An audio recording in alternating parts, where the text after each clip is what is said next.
Welcome to episode 74 of the Family Geekery podcast. I'm Amber. I'm Danny. And I'm Chris.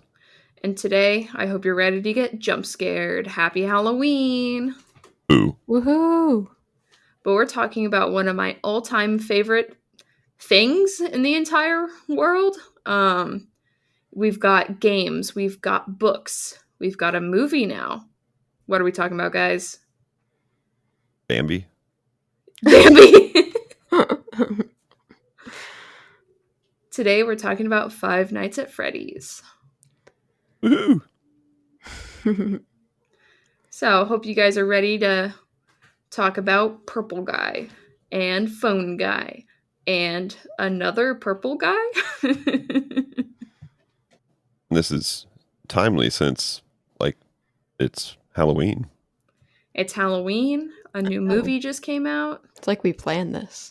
Yeah. And our listeners say we never plan anything for the podcast. I think you say that. 47 messages a day saying, why don't you come prepared to these podcasts? I'm like, anybody can do it if you're prepared. It takes true talent to do it completely unprepared. Yeah, I mean, I'd like to see you guys try to record a podcast at 9 p.m. on a Monday night. Yeah, you 47 losers. Get out of here. So what are we talking about? We're talking about Geeky Weeks first, right? Yeah, let's talk about our Geeky Weeks first. Who's got a Geeky Week? Danny's looking like she's drawing a blank. I'll go first. We went to the final week of Halloween Haunt at King's Dominion this weekend. Pretty cool to see Christmas decorations. Marketing. But also it was cool to be there on the last week.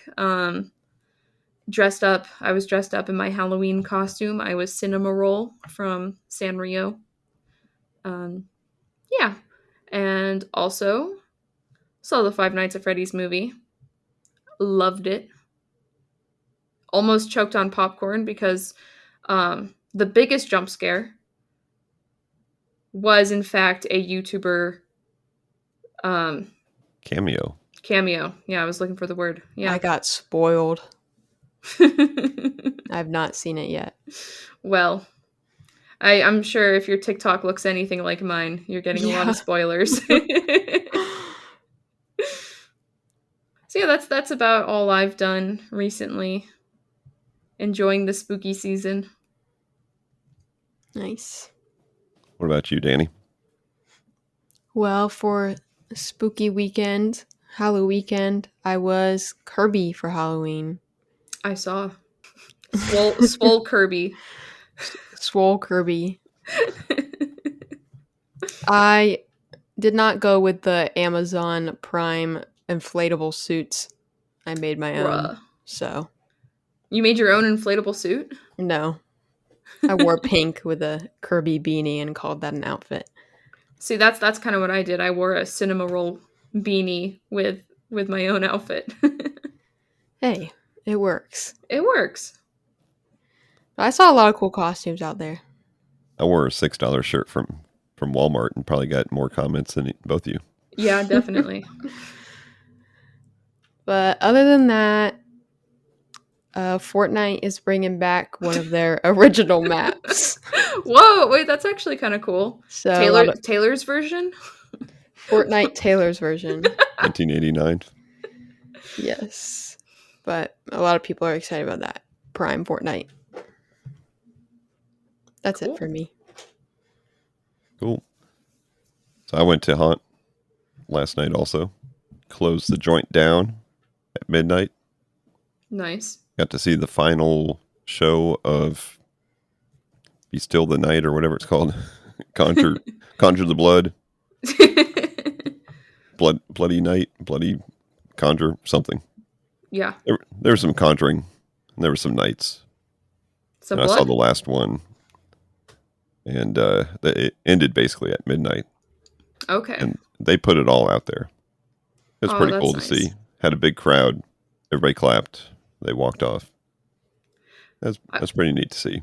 I wonder if those performers also do like their Christmas shows, or if they have separate Christmas and Halloween performers. It'd be cool if they did the Christmas show in their same costumes Oh. On ice skates. on ice skates with knives in their hands. They're rolling out the Yes. ice skating rink, though. Yeah. There was no fountain yesterday in the lake. Pardon our dust. That's okay. We'll shift gears into Christmas. Go celebrate it there. Yeah. But yeah, besides that, I started replaying or playing again Saints Row. Oh. The most recent one. Finally, There's a recent one? yeah, there's a recent one. Number 4? Or... It's just called Saints Row. Oh. And been playing that on the PS5. And it's interesting. Did you make It's your good. classic character? I miss the superpowers of 4. Like, if you remember in 4, you could, like, Yeah. jump a mile and stuff. I missed that. But, yeah, had to create a character. Very in-depth process of creating a character. Nice. And, yes, I did create a female. Mostly because the dialogue, I can't stand can I use the word douchiness of the male actors' voices? And I know it's part of the shtick, but I just can't stand Listening to that for hours and hours Yeah. entire time you Yeah, play. so I pick a female voice that it's a lot more fun also to roll up on a posse of thugs and just absolute kick their butts with a female. So Swole Kirby. that's right, girl power. But the only problem is I've got pigtails, Okay. and the pigtails keep on entering my body. Like graphic glitches. Like it'll be inside my shoulder, it'll be inside my face. Hair physics are hard, dude. Like, come on. We give you one job, hair man. I'm going to have to finish the game so I can watch the credits and see who the hair man was so I can rage tweet at them or something. Yeah, I've been playing that, and that's about it, really. Nice. Cool. Yeah, so let's get to the topic at hand. Yeah. FNAF, Five as you've Nights been at calling it. Freddy's. Yeah, that's what everyone calls it. So Five Nights at Freddy's, the first game made by Scott Cawthon, came out on August 8th, 2014, almost at the 10-year mark. Just shy of 10, well, a year shy of 10 years. And boy, I don't know if Scott knew how much he would change the world with this one game that Danny didn't even play. It's world changing. Well, I think I would have been scared to death at my age of when this game came out. I remember playing it originally on my Kindle Fire. I don't know why I played it on my Kindle Fire. I think it was probably like on sale. I had the first 3 games on that thing. I think I had some free like Kindle credits or something. Yeah. And I think you wanted the game, so that was probably the place to get it free or something. Nice. But somehow I ended up on Steam, and as we loaded it up this time, it said amount of time played. What was it, like 30 minutes? It was like 23 minutes or something. Yeah. And last time played was 2015. Wow. So that's how Yeah. long I lasted in this game back then. It scared Funny to me. me. At my age, it was too scary. I got a solid 11 minutes. Danny. So I'm sure everybody knows what Five Nights at Freddy's is, but if you don't, it's a cute little horror game where you are a security guard at a Chuck E. Cheese-esque franchise that has closed down for mysterious reasons. Children have gone missing. And you have to watch the animatronics and make sure they don't do anything weird. Spoiler alert, they do weird things, like try to kill you. And so you just have to survive the night, watch how much energy you're using, and watch the cameras and stuff. And that's the first game. Survive 5 nights, you get your paycheck, and you get fired. I don't Simple know as if it's that. so much they try to kill you or they actually succeed at killing you. Yeah, they definitely succeed at killing you if you aren't good. Let's talk about the game mechanic real quick, because I was thinking Okay. about this. Like, from a developer stance, the game mechanic is fairly simple, and that's not taking anything away from the game, but fairly simple, right? You got a couple screens, you Mm-hmm. can click on a couple things, Mm-hmm. and so that part is easy. You But can what I'm boop impressed, Freddy's nose. and you can honk Freddy's nose. But what I'm impressed about is, for lack of better terms, the AI behind Yeah. like what's happening. So there must have been just an absolute butt ton of play testing to get the balance right, Yeah. to Right. make it not too easy and not too hard. Because we've got our first line of characters in the first game is Freddy, of course, Freddy Fazbear. We've got Chica, the chicken. We've got Foxy the fox and Bonnie the rabbit. And they all do different things. And then they also all do different things depending on which night it is. They become more active as the nights go on, come out earlier and stuff. So it is really cool seeing how much like AI there is. Like Chica does something different than Bonnie, and Freddy. I don't even know what Freddy does. He comes out when you lose power, I guess. But it's cool. You get to really enjoy these characters, and it's cool how they all have different personalities. Like Chica just goes in the kitchen and just rummages around, and that's Chica. That's what she do. But the jump scaring, Mm-hmm. it's pretty traumatizing. Oh, definitely. That's the best part. And I could tell when we were playing it just the other day, Mm-hmm. as a bystander, not too bad. But Right. watching you as the one with the mouse in your hand, like you were very much affected by any time that you got killed. Yeah. I would have beaten the game if it weren't for wireless mouse and keyboard connected to the TV. Playing it on a playing on a box in my lap. box, yeah, a board game box, Yeah. which was glossy, so not exactly the best surface for a wireless Yeah. mouse.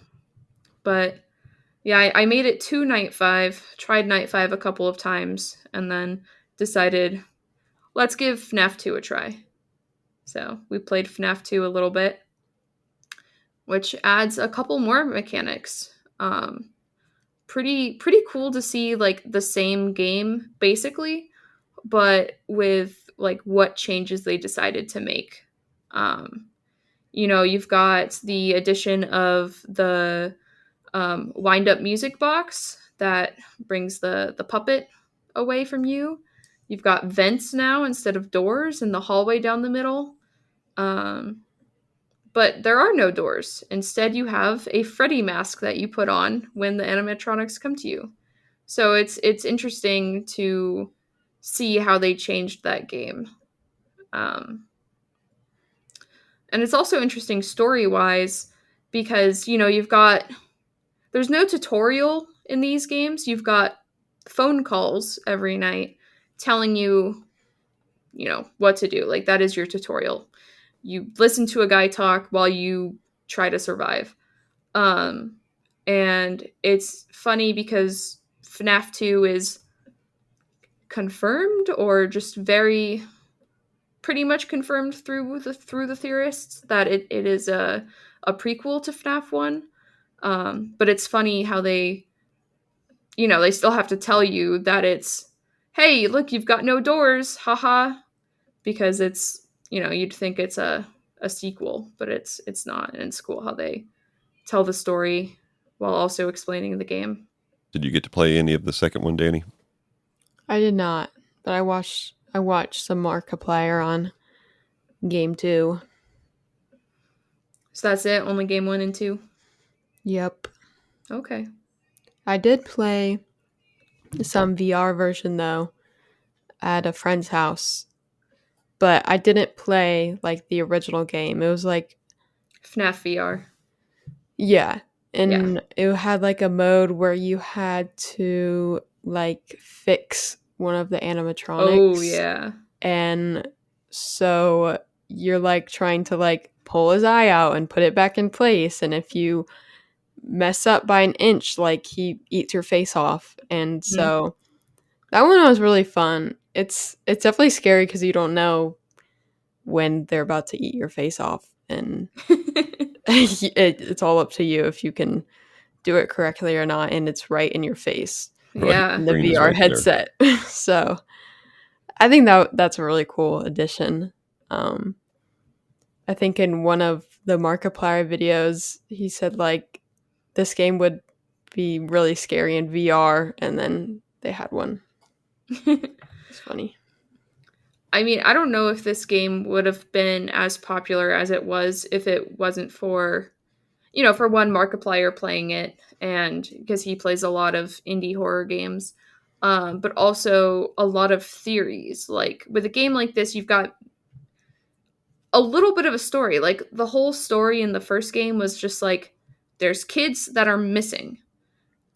And what do we as humans do with kids that are missing? We make theories about it. What happened to these kids? Where are they? Why are they missing? So I think the community definitely is like responsible for FNAF becoming as big as it is. Like the Was community is just insane. was Markiplier famous before he did Yeah. with FNAF? What did he play before that? I don't know what he got popular playing, Was it but Minecraft? Because Minecraft's what everybody got popular I don't playing. think he was a big Minecraft person. He played a lot of different games, kind of like PewDiePie. Okay. But I think FNAF also it was a good relationship for both Five Nights at Freddy's and Markiplier because he got pretty famous from that also. Cool. I remember playing that 23 minutes or whatever. Yeah. I remember I had it on the laptop, and it was on the kitchen table in our old place. And I remember that 23 minutes. And I remember like saying, "Nope, I'm done." But I didn't understand the game. Like I must not have understood the tutorial, because watching you play, like you understood the power, when you use the cameras, the power drains down. If you close the doors, the power really drains down. And I don't think I understood that. So I'm pretty sure the lights were going out like constantly on me, probably. So I did not make it very far into that game. Nice. Yeah, I mean, definitely I had an advantage of watching every single Markiplier video playing Five Nights at Freddy's. But also one thing I noticed, and I think this also is more of a thing in later games, but sound cues are very important. Like in FNAF 4, which is the one where you're in the bedroom. That one you need to listen to it with headphones on because you've got left sounds and right sounds, and it's crazy how that becomes such an important mechanic in the game. Yeah, that makes sense.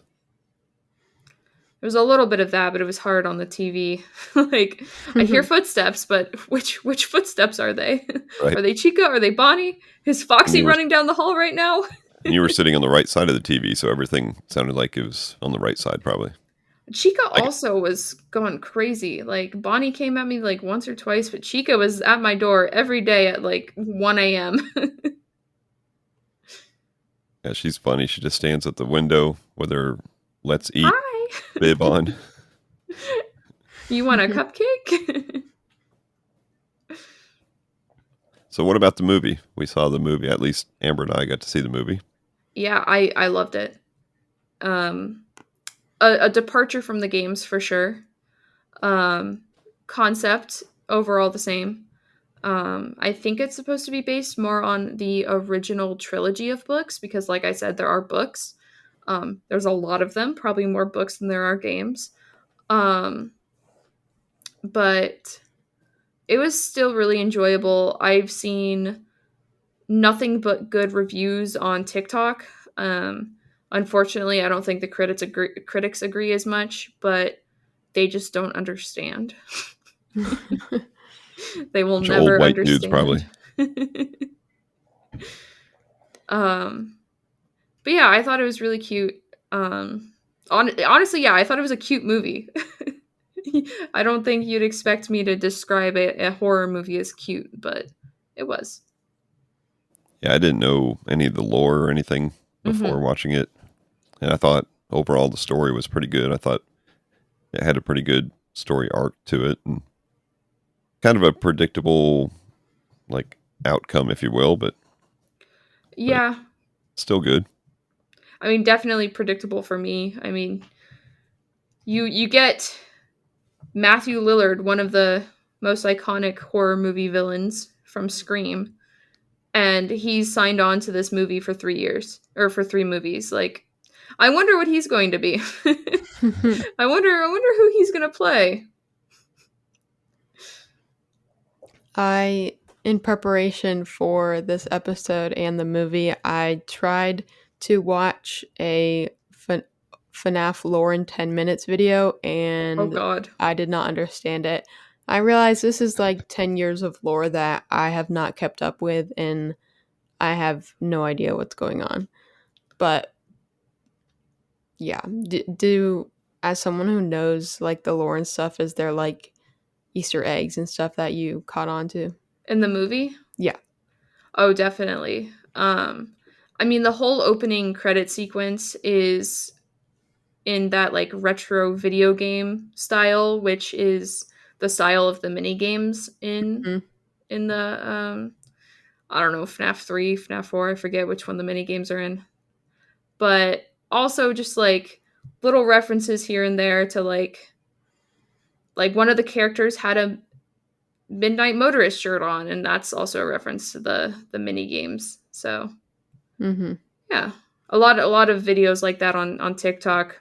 Some people are making some stretches, like, okay, that yeah, there is a box there. I don't know. But yeah, I have been keeping up with mostly just Matt Pat's theories on the game since the game came out. And I tried to show you his timeline, his ultimate timeline, which he does more as a narrative and less as like his theories. Oh, that was So Matt Pat that we were yeah, watching. yeah, The FNAF history in 3 hours. yeah. It was 3 hours long. The ultimate timeline in 3 It hours. was like an hour and a half, I think. It's a 4-part video series. Yeah. So Danny, I suggest you watch that. I mean, Gotcha. even not knowing any of the lore, it, like, I don't know, it's more comprehensive than probably that 10-minute video you watched, but it's still a lot. Yeah, Yeah, maybe an hour and a half long, but it's 3 hours of information because that dude talks. He do talk fast. Like he's got like machine gun mouth. Put it on 0.75 speed. You'll be chilling. Did you read any of the books? I've not read any of the books, no. They did make a graphic novel based on the original trilogy. I think it's called the Silver Eyes trilogy or something like that. And it's about the like founders of Freddy Fazbear's and their kids and stuff. And it outlines more of a Henry Emily versus William Afton as the two co-founders. William Afton going and being a big murder boy. So that's what I think the movies are based more on. But even then, like in the book, the main character is Charlie, who's Henry Emily's daughter, but she's not in the movie. So I don't know. They're making some interesting choices over there, but still a good movie. Sometimes you wonder if they purposely, stray. Like when you think about something like Game of Thrones, the first season was identical to the first book, but eventually they had to stray, not because they were running out of material, but because Everybody knew it. People knew like the entire season before it even started. So yeah. So I wonder how much of that goes into the drawing board for a movie like this? I think people were hoping that the movies would be basically confirm the theories that have been happening. The common theories and stuff, but they're not doing that. Or maybe they are and we're just bad at theorizing. I don't know, yeah. That's possibly part of it. Cool. Well, anything else about Five Nights at Freddy's before we close this episode out? Are they coming up with any new games? They just had a DLC released for Security Breach. And Security Breach, that is a video game. Like, I know, like, a lot of the games have been, you sit still in a room and you watch cameras. But Security Breach is a full-on, like, open world exploration. I mean, open mall. But, yeah, they just released a DLC for that game. And I watched Mark play it, and it was really cool. They know what they're doing over there. They know how to make video games. Even though Security Breach, when it came out, was very buggy. Like, you couldn't even save the game, I think. But every game is buggy when it comes out. Yeah. Even AAA games are buggy when they come out. Well, cool. Well, let's go ahead and stop here, and then maybe every Halloween we can come back and revisit a couple more games. So okay. We covered our little bit of experience with 1 and 2. Maybe we can dive deeper into Freddy's Nightmare. Wait, that's something else. 5 Fingers at Freddy's is what Mom called it. Yeah. 5 fingers. It's funny. I was watching TikToks and it's like, what does your mom call the 5 Nights at Freddy's? And they're like all kinds of crazy combination of like Friday Nights at Freddy's and it's funny. Cool. Let's wrap this episode up by saying thank you for listening. Have a happy and enjoyable and safe Halloween as you listen to this, hopefully Halloween morning, and go out tonight and have some fun, get some candy, be safe out there. Check out our socials. Always something going on out there. Check out the YouTube channel. Tell us what you're dressing up as if you're dressing up. Send us an email at podcast@familygeekery.com. And you know that email address better than I do. that email at something email dot something. Yeah, but thank you as always for listening. And until next time, peace out and geek out. Har, har, har, Hey, I was going to do that. Har, har, har, har, har. Is that Freddy Fazbear? Thank you for listening to the Family Geekery podcast. For more information, visit www.familygeekery.com. Don't forget to subscribe at your favorite podcast provider. And until next time, peace out and geek out.